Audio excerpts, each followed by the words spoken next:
Buen día a todas y todos. Estamos muy felices de tener a nuestra ministra en representación del gobierno de nuestro presidente Gabriel Boric entregando buenas noticias. Porque hoy circulan muchas mentiras, falsedades, engaños a la población, sobre todo a nuestros queridos adultos y adultas mayores. Hoy nuestras vecinas están felices de que esté el gobierno en terreno dando esta gran noticia, que es la reforma de pensiones, que sin duda viene a entregar una estabilidad económica, pero también emocional. Muchos de ellos pensaron que esto no iba a ocurrir y gracias a la valentía del gobierno hoy ya es una realidad y lo van a poder ver reflejado en su próximo pago los mayores de 82 años. Así que agradecemos profundamente esta instancia y que hayan elegido la comuna de Quilicura, que por años estuvo olvidada y gracias a este gobierno hoy está haciendo historia.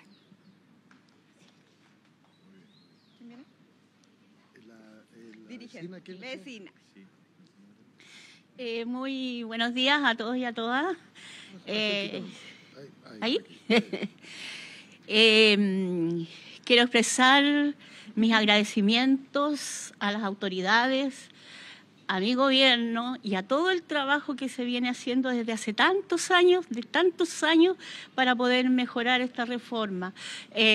Yo soy pensionada, trabajé durante 45 años en educación.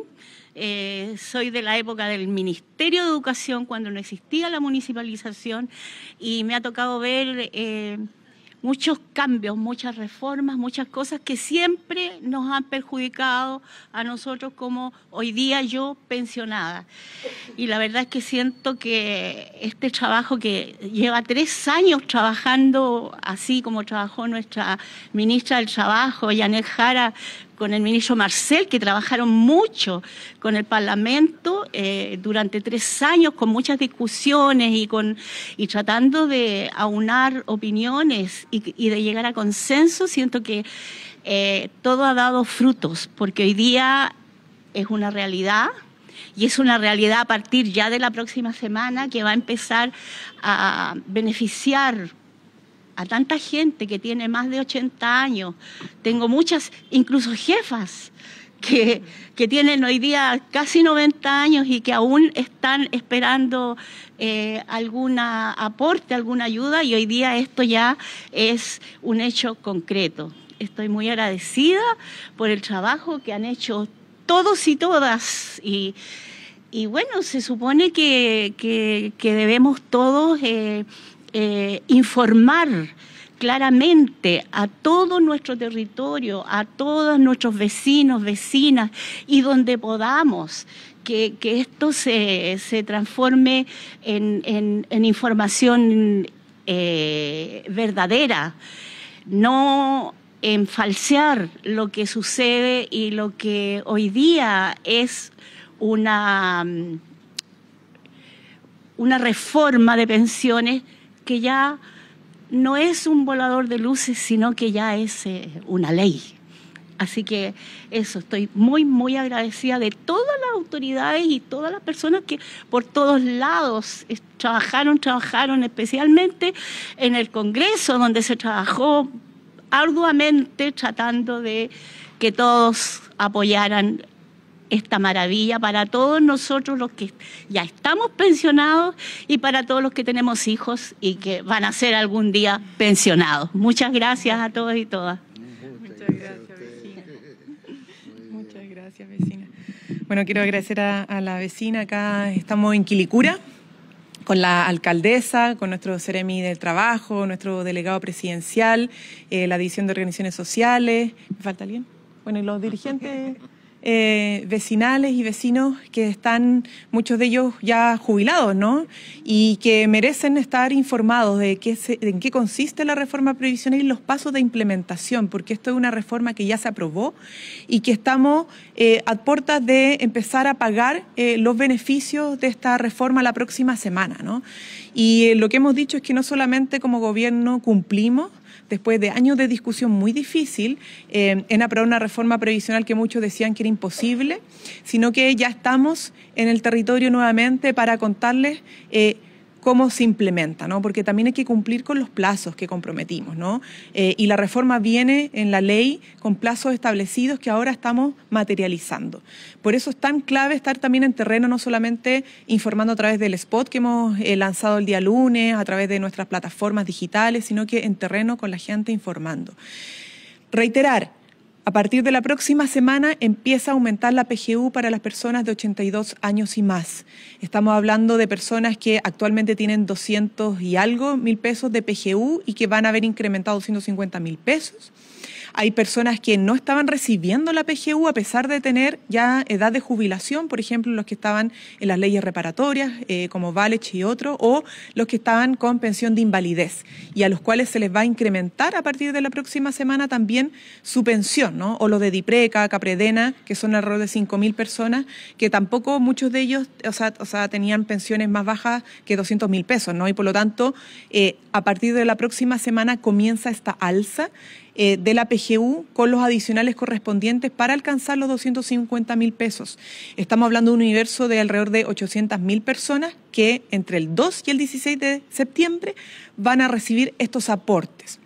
Pero además en el mes de enero empieza un alza adicional, ya no en consideración de la edad de los 82 años, sino que para todos aquellos que tienen sus ahorros previsionales, que están recibiendo una pensión autofinanciada, pero van a tener un beneficio adicional a su pensión autofinanciada, que es la que se financia con el préstamo solidario, ¿no? El préstamo del 1% además del aporte nuevo de los empleadores.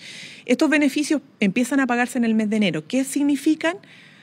Aporte por años cotizados, es decir, reconocimiento a los años de trabajo, de esfuerzo, para hombres y mujeres, y un beneficio adicional para las mujeres por saldar esta discriminación histórica que han tenido por mayor expectativas de vida. Esto va a significar un alza a partir del mes de enero entre un 14 y un 35%, ¿no? Con estos beneficios.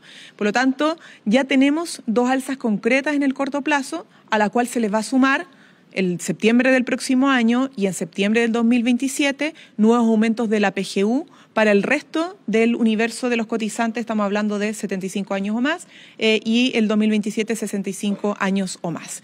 Esto es clave, insistimos, para el gobierno, para nuestro gobierno, el presidente Gabriel Boric, el diálogo, el estar en terreno, informando, la integridad informativa para dar certezas, porque llevamos años, ya más de una década, teniendo a nuestros pensionados en la incerteza, no solamente por tener bajas pensiones y no saber si es que pueden llegar a fin de mes con esas bajas pensiones, sino que también en la incerteza de qué va a pasar con la reforma previsional. Hoy día existe la certeza de que tenemos una reforma previsional, pero también queremos dar la certeza de que hay una carta Gantt, una implementación con fechas claras y con beneficios claros para nuestros jubilados presentes y también para los futuros pensionados.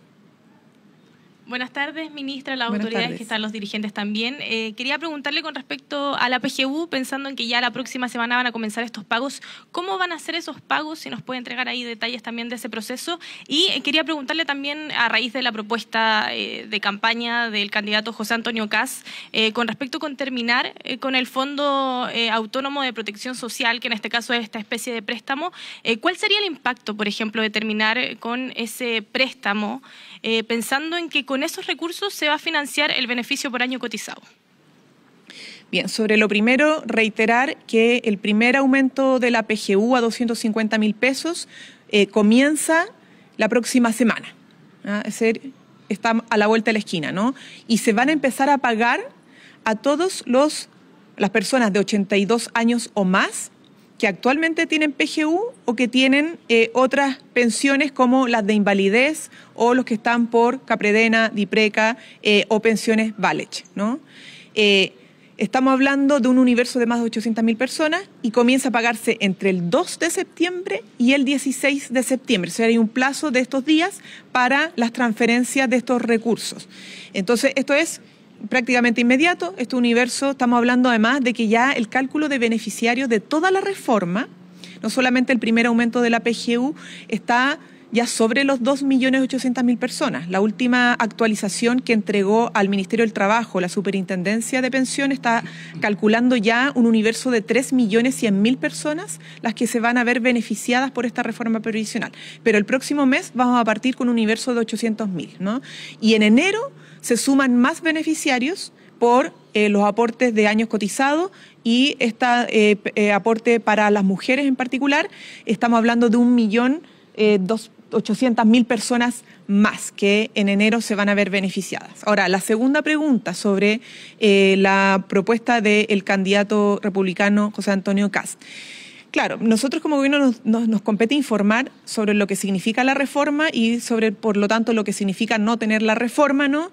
Y respecto a lo que contribuye este préstamo al Estado, ¿no? Que es parte del pilar solidario que tiene la reforma, que además de la PGU, que es la que financia 100% el Estado, ¿no? De 250.000 pesos, existe este componente solidario para financiar los años cotizados y el término de esta discriminación que ha sufrido la mujer por tener mayor expectativa de vida, ¿no?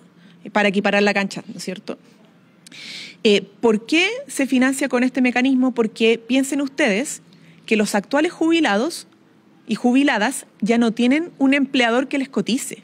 Entonces, este 1% adicional, que va a terminar siendo un 7% nuevo de aporte de los empleadores, no de los trabajadores, es un aporte que están haciendo los empleadores por los que están actualmente trabajando, ¿no? No es para los que ya están jubilados porque ellos, insisto, ya no tienen empleadores. Entonces, la lógica solidaria para que se produzca el beneficio es que de este porcentaje, ¿no? Va a haber una parte para cubrir el beneficio de estos recursos, o sea, lo que genera estos recursos, para financiar justamente los años cotizados, ¿cierto?, entre otras cosas, ¿no? Entonces, eliminar eso ahora significa que, ¿cómo sostenemos el financiamiento del aporte por años cotizados o el aporte para la mujer en el mes de enero, ¿no? O eventualmente en otros meses hacia adelante? Ahí está la duda, ¿no? Porque es un beneficio que tiene un financiamiento que fue discutido, pensado por un acuerdo mayoritario en el Parlamento, con excepción obviamente del Partido Republicano, que rechazó toda la reforma previsional. Entonces eso es algo que genera incertidumbre porque no es claro, además de eliminar este beneficio, cómo se financiaría si no es con este aporte de los empleadores. No está claro y es una incerteza. Ministra, desde Kilómetro Cero a la Universidad Católica le tenemos dos preguntas. ¿El posible gobierno de Jara impulsarían un proyecto de no más AFP? Y en segunda instancia, ¿hay incomodidad en el fuego cruzado de su partido, la candidata y el gobierno respecto a este tema? Lo primero tiene que preguntarle a la candidata, no al gobierno, porque son preguntas a las candidaturas y sus programas. Y sobre lo segundo, lo mismo, prácticamente lo mismo. Son temas de partidos y de sus comandos y candidaturas, no de gobierno. Porque yo soy vocera de gobierno, no soy vocera ni de un candidato ni una candidata, ni tampoco de un partido.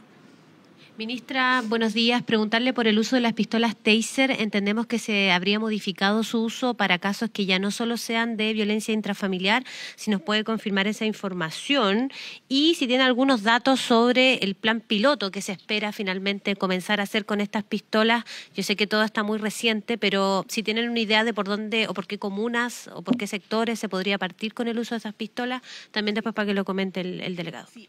Efectivamente, bueno, puede, si quiere también señalar el delegado, me estaba comunicando de hecho con el propio ministro Cordero de Seguridad Pública porque se pronunció sobre esta materia. Efectivamente se han adquirido estas pistolas Taser y es importante señalar que lo primero, el primer interés del gobierno es que cuando nosotros invertimos recursos públicos en equipamiento, adquisición de nuevas tecnologías o algún tipo de armas para nuestras policías, sean recursos que se ocupen, ¿no? Y por lo tanto que se hayan adquirido las pistolas Taser y estén evaluadas su costo-efectividad para el uso de procedimientos como asociados a la violencia intrafamiliar es una buena noticia. O sea, ya está evaluado técnicamente por parte de nuestras policías de que se pueden usar y que va a ser efectivo su uso para este tipo de procedimientos y por lo tanto la evaluación que ahora se está haciendo para otro tipo de procedimientos tiene que ver también con esa mirada técnica. Es decir, no es ampliar por ampliar las facultades del uso de estas pistolas, sino que en aquellas áreas que realmente sea útil, ¿no? Este es el principio de costo-efectividad, o sea, recurso a disposición, sí, para fines donde realmente sirva. Por lo tanto, ya para violencia intrafamiliar, ok, está evaluado técnicamente, y para otros usos está en ese proceso de evaluación que se hace junto con las policías, porque tiene un alto componente también de técnica de operativos policiales que maneja Carabineros de Chile. Y sobre eso mismo, ¿cree usted que se puede abrir un flanco con el oficialismo sobre el uso de estas pistolas? Porque hoy día, por ejemplo, escuchábamos a la diputada Lorena Pizarro del Partido Comunista, ayer hablaba Lorena Fríes, que ofició al Ministerio del Interior, porque ellas tienen miedo o aprensiones a que estas pistolas se usen en contextos de manifestaciones públicas y puedan ocurrir casos como los estallidos sociales, o se puedan generar heridos, porque Carabineros de repente puede hacer un uso indiscriminado de acuerdo a lo que ellos consideren que sea un caso para usar las pistolas. Entonces, por eso le pregunto. Entiendo la inquietud y agradezco la pregunta. Siempre en estas cosas pueden haber aprensiones, miedos, y es importante, por lo tanto, aclarar que estas pistolas no están pensadas para usarlas en cuestiones de orden público, ¿no? Sino que para la persecución de delitos y los procedimientos asociados a los delitos, ¿no? Dicho esto, todo esto siempre está protocolizado con evaluaciones técnicas también detrás, ¿no? Entonces, separando las aprehensiones respecto al orden público, no. En términos generales, no está pensado para procedimientos de orden público, sí para la persecución de delitos. Y en el marco de esos delitos, ya con violencia intrafamiliar está estudiado técnicamente y se está evaluando para otros procedimientos en el marco de otros delitos, ¿no? Y siempre, insisto, con evaluación de costo-efectividad. Cualquier cosa, de todas maneras, en esta hay oficios de parlamentarios, se recurre, los ministros van al Parlamento y se puede seguir respondiendo consultas, pero despejar inmediatamente que para orden público no está pensado la adquisición de estas pistolas.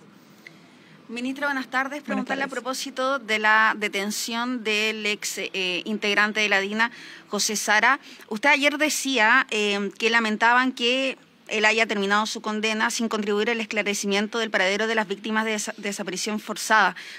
Ahora que nuevamente fue detenido, ¿debería entregar más antecedentes? Mire, nuestro país ha tenido por décadas una deuda pendiente con los familiares de detenidos desaparecidos, ejecutados políticos, víctimas de tortura, en el sentido de que no hubo desde el Estado en todas sus instituciones un compromiso completo por llegar a toda la verdad y toda la justicia, ¿no? Que hoy día recién estamos empezando a saldar, por ejemplo, con el Plan Nacional de Búsqueda, ¿no? Para que no sean los familiares los que estén buscando sus desaparecidos y haya un compromiso del Estado. Cuando hablo del Estado no hablo solamente del Poder Ejecutivo, hablo también de la justicia, ¿cierto?, de tribunales y también respecto a lo que puedan hacer quienes participaron de la dictadura civil y militar, ¿ya? Y ahí hay obviamente una deuda también de quienes incluso estando en proceso de cumplir su condena o ya cumplieron su condena, no han contribuido como corresponde en la verdad, ¿ya? Y eso es algo que nosotros señalamos públicamente como gobierno. Ahora, tribunales está abriendo hay un caso que está en manos de la justicia, de una investigación adicional para esclarecer lo que fue el asesinato no solamente de Orlando Letelier, sino que de su señora en Estados Unidos. Y por lo tanto será tribunales los que determine finalmente si es que va a haber o no va a haber condena respecto a estos hechos, ¿no? Nosotros siempre esperamos que haya justicia, pero respetamos también la autonomía de los poderes, en este caso del Poder Judicial y quienes están como entes persecutores detrás de este delito que es un delito de lesa humanidad. Y a raíz de esto mismo de los crímenes que se le acusa, ¿él debiese volver a Punta Peuco o debiese ir en este caso a una cárcel común y corriente? Bueno, los que ingresan a Punta Peuco son los condenados por crímenes de lesa humanidad. Entonces, eso lo determina obviamente los tribunales, pero todos los crímenes de lesa humanidad que tienen condenas van a Punta Peuco. Distinto es lo que se resuelva respecto a las medidas cautelares o preventivas, que son, insisto, tribunales con evaluación de gendarmería, pero los condenados, de acuerdo a nuestra legislación vigente, van por delitos de lesa humanidad van a Punta Peuco.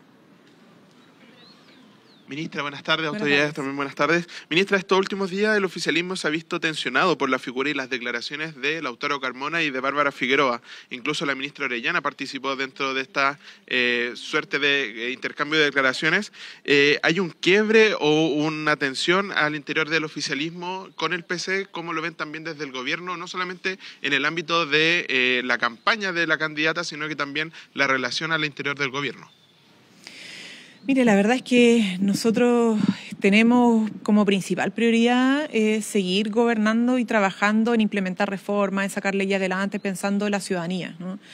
Hay debates en contextos electorales, cruzados, tensiones, cosas que se dicen, que se responden, que se vuelven a responder, pero para nosotros lo principal y lo que nos tiene totalmente concentrados es implementar nuestra legislación, nuestras reformas y sacar adelante los temas que todavía están pendientes para con nuestros compatriotas. Entonces, al menos ese es nuestro llamado, es nuestro interés, es nuestro foco, ¿no? Y no vamos a entrar a profundizar en esos dimes y diretes que están en el oficialismo, en la oposición, etcétera, ¿no? Pero ¿y los comentarios que realizó la ministra Orellana van dentro de este mismo contexto?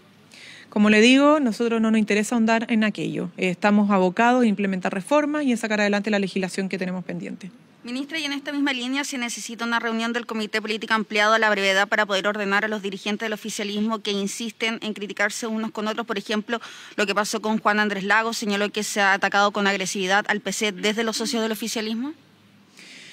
Miren, para nosotros, obviamente, desde el gobierno vamos a contribuir a todo espacio de diálogo y respeto, pero sobre todas las cosas pensando en que tenemos que sacar el fin al CAE, que tenemos que sacar el proyecto de levantamiento del secreto bancario, en que tenemos que sacar el proyecto de subsidio unificado al empleo.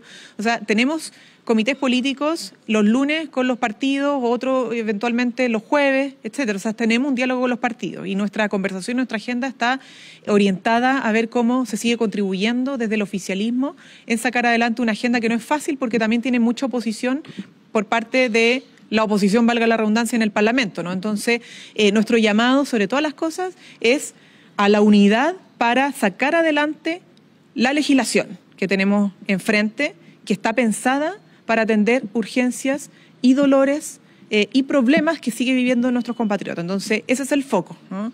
Y el resto, bueno, tendrán que hacerse cargo los propios partidos sobre las diferencias que puedan tener respecto a los temas contingentes. Pero nuestro llamado es a la unidad de propósito en una agenda clara, ¿no? Porque en eso estamos como gobierno. Sacar adelante, insisto, CAE, fin al secreto, el levantamiento del secreto bancario, la sala cuna también para Chile, el proyecto de subsidio unificado al empleo para incentivar el empleo joven y de mujeres, entre otras cosas. O sea, ese es el llamado.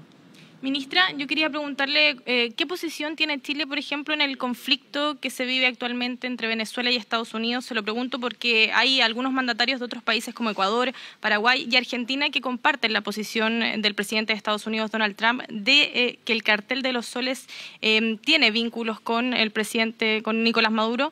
Quería preguntarle por eso y a raíz de que también desde Colombia, por ejemplo, desconocen la existencia de ese cartel y dicen que es una operación de la ultraderecha.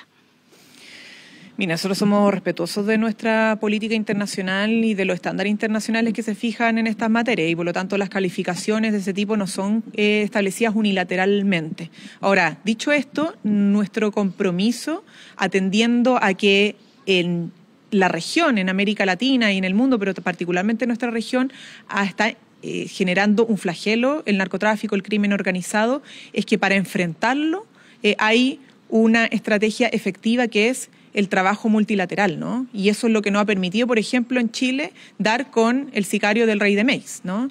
Porque ha habido coordinación de las policías, tanto con la Interpol como las policías de otros países, los mandatarios de otros países. O sea, así podemos enfrentar el narcotráfico y el crimen organizado y al menos de la posición de Chile, esa es la senda que vamos a promover siempre y el llamado para que nuestro continente sea un continente de paz y cada vez más libre de los flagelos del crimen organizado, el narcotráfico y la delincuencia. Pero, ministra, ¿están de acuerdo, por ejemplo, en que el Cartel de los Soles es una organización terrorista, al menos? Es que las calificaciones no son unilaterales, ¿no? Las calificaciones respecto al terrorismo o ese tipo de crímenes que son graves, uno no los fija unilateralmente como presidente o como gobierno, ¿no? Bien, muchas gracias. Gobierno de Chile. Chile avanza contigo.